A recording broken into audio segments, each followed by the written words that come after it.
धारण करने का विचार, देखिए गुरु धारण करने का विचार कभी किसी पे थोपना नहीं चाहिए कि तुम गुरु बना लो। अरे उसके मन में भाव जगेगा तो अपने आप वो विराज।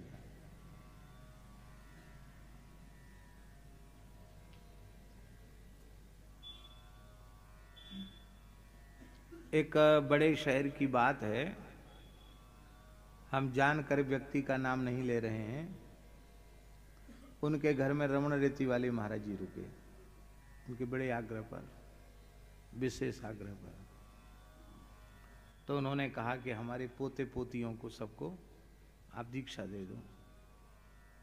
अब पूरी तैयारी हमने कर ली है पूजा पत्री की, बड़े लोग थे, इनको दीक्षा दे दो। महाराज जी ने कहा बिल्कुल नहीं देंगे। कहा क्यों? दीक्षा तुमको लेनी कि उनको पोता पोतियों को लेनी, किसको लेनी है?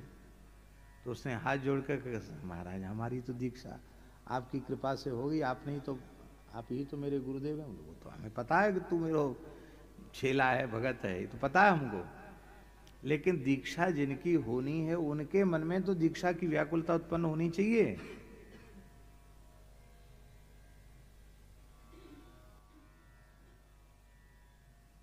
आए जाएं सत्संग में, अब उनके मन में भावना जगेगी तो हम, वो खुद कहेंगे तब हम विचार करेंगे, रमण बिहारी जैसी प्रेरणा करेंगे वैसा करेंगे।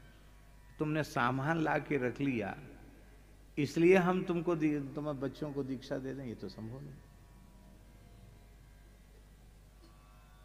और उन सज्जन ने ही दास को बताया, उन्होंने बताया कि महाराज जी उस समय तक तो बच्चे आनाकानी कर रहे थे, हम उनको समझा रहे थे। बाद में 2-3 वर्ष के बाद वो बच्चे ही अपने आप बोले कि अब हम पूरा नियम पालन करेंगे, हम रोज माला फेरेंगे, रोज मंत्र का जप करेंगे।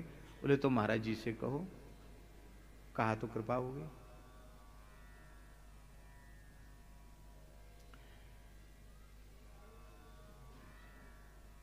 यह महाराज जी गुरुकरण एक इतना गंभीर विषय है कि इसमें बहुत हड़बड़ी नहीं करनी चाहिए।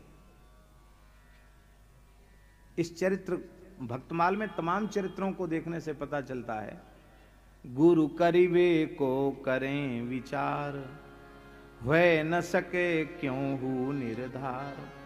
विचार कर रहे हैं कि किन सदगुरु भगवान का चरणाश्रय ग्रहण किया जाए, लेकिन अभी निश्चय पर पहुंचे नहीं।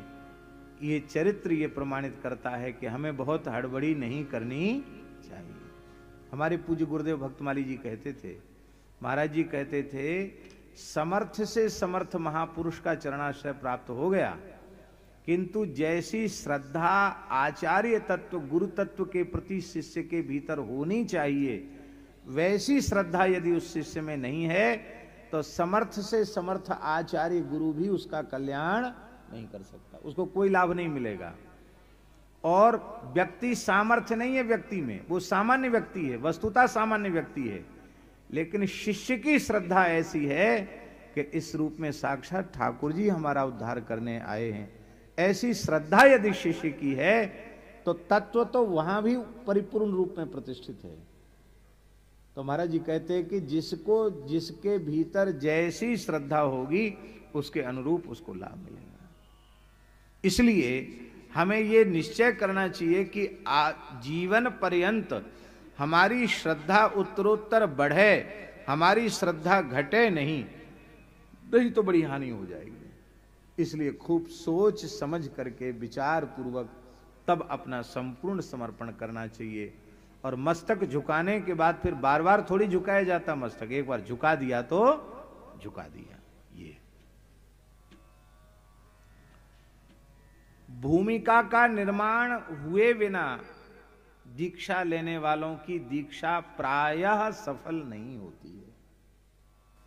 इसीलिए वेद में स्पष्ट लिखा है, तस्मात् गुरुम प्रपद्येत जिज्ञासु श्रेय उत्तमम।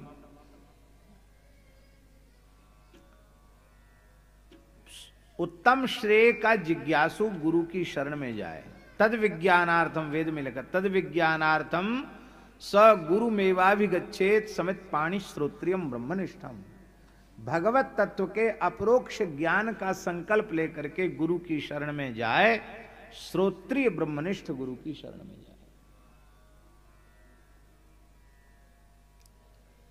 और हम साधन करेंगे, नाम जप करेंगे, वर्णाश्रम व्यवस्था का आदर करेंगे, ठाकुर जी की सेवा करेंगे, सत्संग करेंगे, तो सत्संग करते करते, सदग्रंथों का स्वाध्याय करते करते अवश्य ही वह मंगलमय क्षण हमारे जीवन में आ जाएगा कि हमें गुरु खोजना नहीं पड़ेंगे, सदगुरु स्वयं कृपा करके हमें प्राप्त हो जाएंगे।